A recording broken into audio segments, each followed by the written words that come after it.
కావ్యమున ధనుంజయుని కన్నులతో, జయ కావ్యమున ధనుంజయుని కన్నులతో, కురుక్షేత్రమున రణక్షేత్ర మధ్యమున వ్యాస కవి ఋషి కృష్ణ విశ్వరూపాన్ని సందర్శించిన లీల. వ్యాస కవి ఋషి కృష్ణ విశ్వరూపాన్ని దర్శించిన లీల. నేను దర్శిస్తున్నాను శ్రమ విశ్వరూపాన్ని.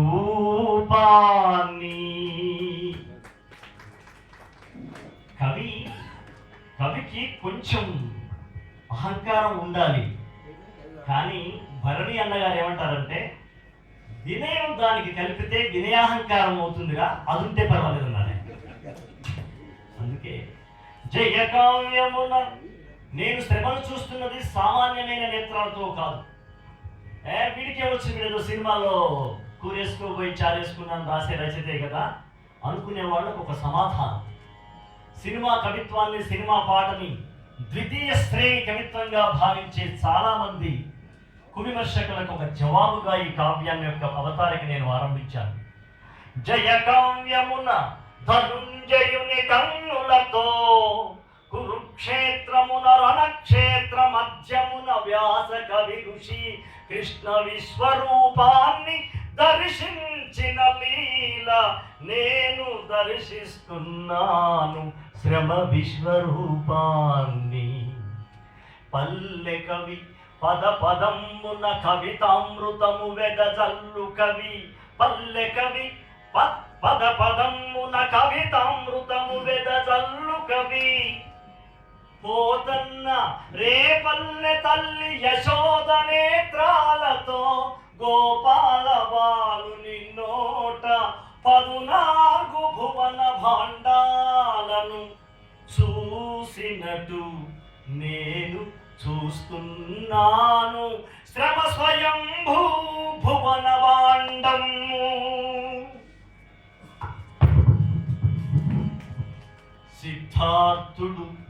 సిద్ధార్థుడు అర్ధరాత్రి అంతఃపురాణ తన హంసతూలిక తల్పాన అటు కదలి ఇటు కదలి భార్య బిడ్డల వదలి రాచనగరున తన కంట దుఃఖ వైవిధ్య దృశ్యాలుగాంచినట్టు నేను కలుచున్నాను శ్రమ సహస్రానేక వైవిధ్య దృశ్యాలు.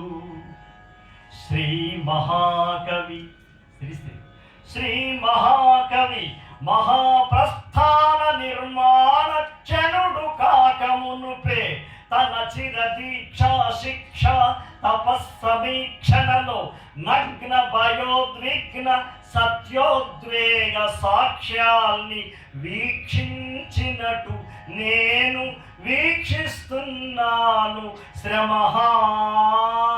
ప్రస్థానాన్ని.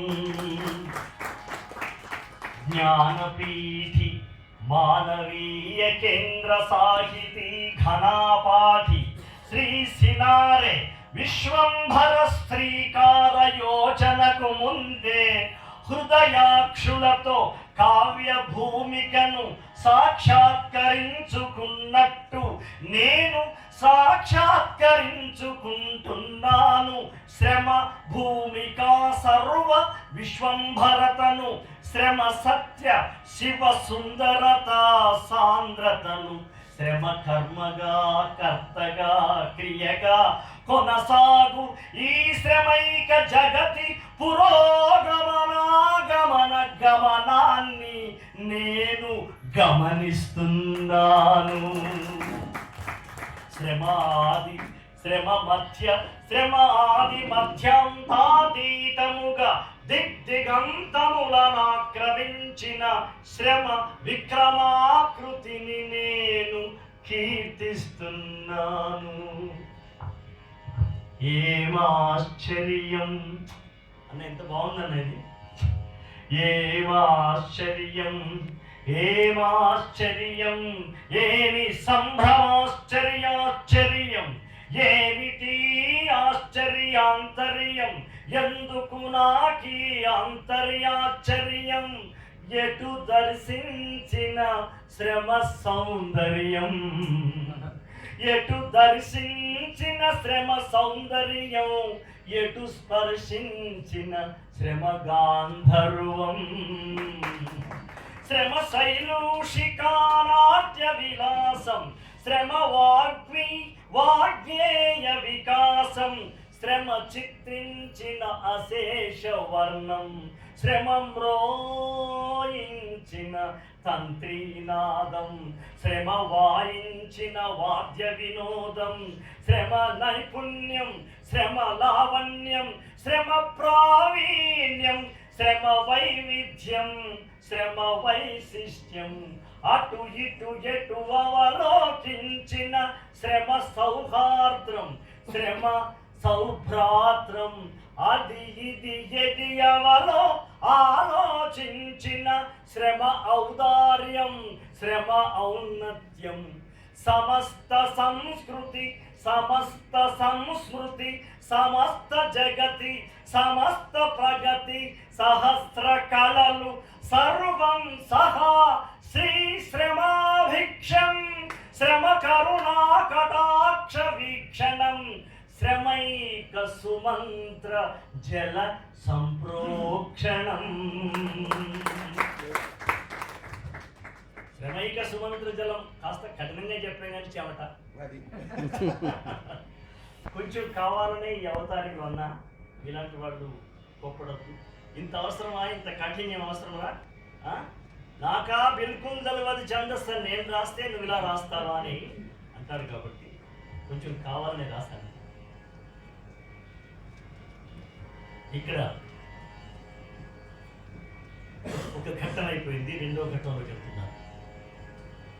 సినిమాలో 23 ఏళ్ళుగా పనిచేస్తున్నారు కాబట్టి కావ్యంలో కూడా ఒక చిన్న ఫ్లాష్ బ్యాక్ చెప్తే ఎట్లా ఉంటుంది అనిపించింది అన్న.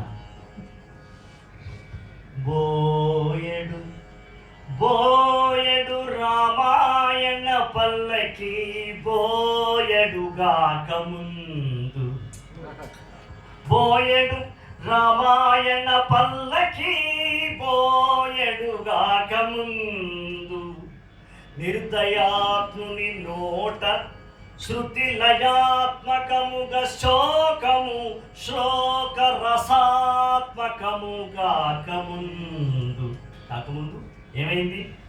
జంటగోల్పోయిన క్రౌంచ పక్షి కంట నీరిడుట కన్న ముందు ఏమైంది? కిరాతుని శరాఘాతాన, కిరాతుని శరాఘాతాన, క్రౌంచము ధరాతలాన ఈశ్వరార్పణము గాకముందు ఏమైంది? వేటగాడు వేటుగాడుగా, వేటగాడు వేటుగాడుగా పక్షిని గురిపెట్ట కన్న ముందున్న, పక్షిని గురిపెట్ట కన్న ముందున్న శ్రమాయణాన్ని నేను విరచిస్తున్నాను. అదేలా? రాముడు తన బాణాన్ని, తన విల్లును తాను తయారు చేసుకోలేదు కాబట్టి, రాముడి పీతాంబరం కట్టుకున్న పీతాంబరం పెట్టుకున్నటువంటి మకుటం తయారు చేసుకోలేదు. దానికన్నా ముందు ఒక స్వర్ణకారుడు ఉంటాడు, ఒక గిరిజనుడు ధనుసు తయారు చేసి ఉంటాడు. కాబట్టి రామాయణానికన్నా ముందున్న శ్రమాయణాన్ని నేను విరచిస్తున్నాను అన్నాడు తప్ప రాముడు లేడు, ఈశ్వరుడు లేడు అనేటువంటి మాట ఈ కావ్యంలో ఎక్కడా రాదు. ఆ తర్వాత రరాటిక, లలాటమే. సివిల్ గారు ఉన్నారా? వెళ్ళిపోయారా? రరాటిక నొసలు, రరాటిక నేత్రాగ్నికీల స్వరపేటిక గరళాగ్ని జ్వాల, నిలువు నిలువున దకిస్తుందని మంచుకోనను నెలవుకొని, పార్వతీ సతి పూజ్యపతిగా హిమ పర్వత శిఖరాగ్రపతిగా, చల్ల చల్లగా గంగ చల్లి జల్లులలో పులకించి ఆడే, చల్ల చల్లగా గంగ చల్లి జల్లులలో పులకించి ఆడే, భవుని ఢమరుకమున ఆ ఈ ఉణు అరు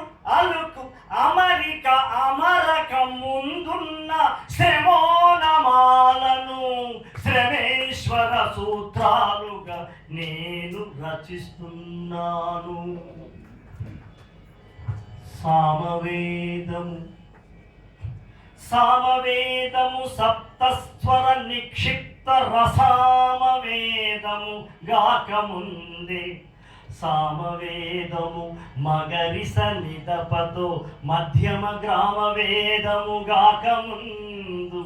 ముందు సరిగమ పదని కాదు, మగరిస నిదప ముందు, తర్వాత దాని డెవలప్మెంట్ సరిగమ పదని. అందుకే సామవేదము మగరిస నిదపతో మధ్యమ గ్రామ వేదము కాకముందే సామవేదము సరిగమ పదనితో షడ్జమ గ్రామ వేదము గాకముందు. సామవేదము గాన జననిగా నిర్ధారణకు రాకముందు చతుర్ముఖ విధాత గానమును సామవేదమున ఇముడించకన్న ముందున్న శ్రామవేదాన్ని సామశ్రమ వేదాన్ని నేను ప్రవచిస్తున్నాను. గోర్కీ అమ్మ కథ చెప్పక ముందు, టాల్స్టాయ్ సాహితీ యుద్ధం శాంతించక ముందు, షేక్స్పియర్, అగాథా క్రిస్టీ, రవీంద్రుడు, శరత్, ప్రేమచంద్, సుబ్రహ్మణ్య భారతి కవితా కథా కథన హారాలకు నాటక రచనలకు సిరా తెర ఎత్తక ముందున్న కథన కుతూహలం పూలేరుకున్నట్టు శ్రమ కవిత కథా కథన కావ్యానికి సిరా పుష్పాలనేవి మాల కడుతున్నాను. పోచమ్మ, పోతరాజు, సర్వాయి పాపన్న, వీరప్ప, జాంబవంతుల చారిత్రక కథాలాపనలకు చిందులు, శారదాకారులు, బీర్ల కథకులు, కులవృత్తి జానపదులు చరిత్ర మూల కథల నెమరేవేసుకొని గొంతు సవరించుకున్నట్టు శ్రమ చారిత్రక కథా కావ్యాలాపనలకు గొంతు సవరించుకుంటున్నారు. రాళ్లను కరిగించగల కళ పాటే. రాళ్లను కరిగించగల కళ, వర్షాలను కురిపించగల కళ, కన్నీళ్లను పలికించగల కళ, దీపాలను వెలిగించగల కళ, శంఖాలను పూరించగల కళ, సమరాలను రిగించగల కళ, నాద కళనొక దానిని ఇమ్మని సురదొర బ్రహ్మని, నాద కళనొక దానినిమ్మని సురదొర బ్రహ్మని అడగ కన్న ముందున్న కళాపూర్ణోదయాన్ని నేను సృజిస్తున్నాను. సిలువపై యేసు రక్తము తడిసి క్రైస్తవము ఒక మతముగా కన్న ముందు. సిలువపై యేసు రక్తము తడిసి క్రైస్తవము ఒక మతముగా కన్న ముందు. మహమ్మద్ పవిత్ర ప్రవ్యక్తమై ఇస్లాము ఒక మతముగా రాకన్న ముందు. హిందూ జీవన సంస్కృతి హైందవ మతము అవకన్న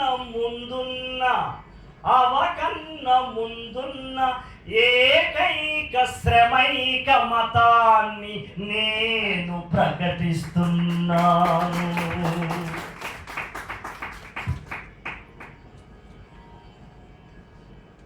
ఇది కావ్యంలో సింహాలు పోతే న్యూస్ మొదలు చూపిస్తారు, తర్వాత సినిమా మొదలవుతుంది కదా. ఇప్పుడు టైటిల్స్ అయిపోయినాయి, ఓపెనింగ్ ఎపిసోడ్ అయిపోయింది.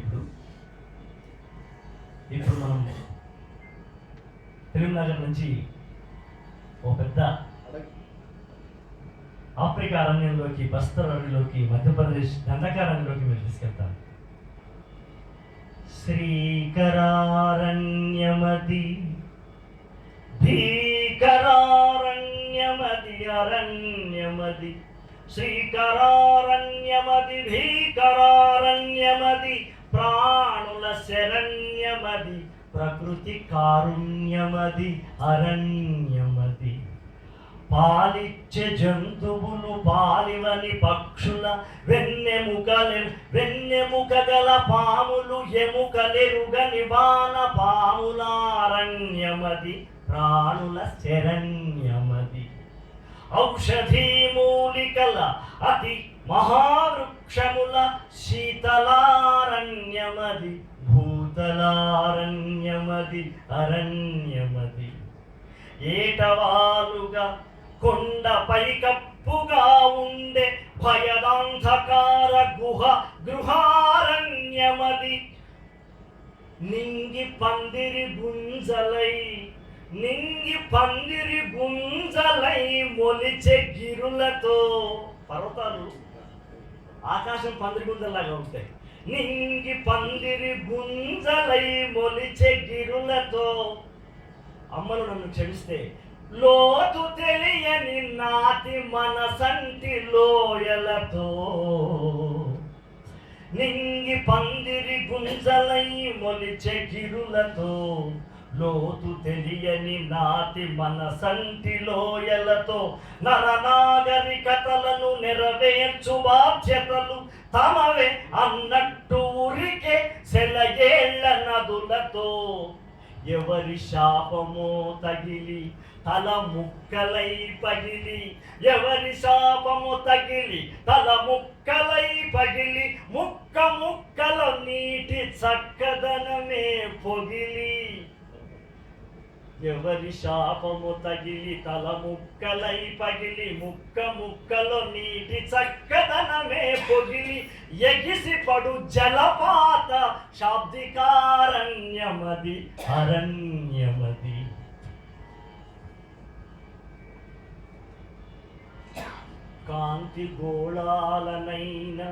కాంతి గోళాలు గల పాల పుంతలనైన మాంతముగా మింగగల శక్తి కలిగి నిశ్శబ్దముగా వేచున్న కృష్ణ బిలముల వంటి ఊబి గుంతలు వేలు పలుకరించే మహాప్రమాదారణ్యమది అరణ్యమది.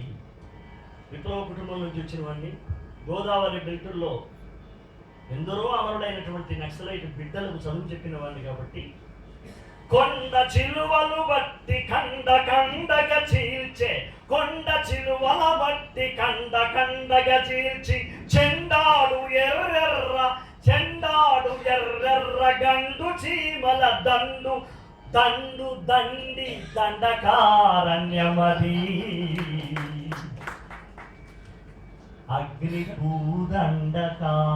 అగ్నిభూదండకారణ్యమది అరణ్యమది తొలి నరుని కరస్పర్శ తెలియని అరణ్యమది తొలి నరుని స్వర స్పర్శ తెలియని అరణ్యమది తొలి నరుని పదముద్రకు ఎదురు చూచే అరణ్యమది తొలి నరుని పదముద్రకు ఎడద సాచిన అరణ్యమది శ్రీకరారణ్యమది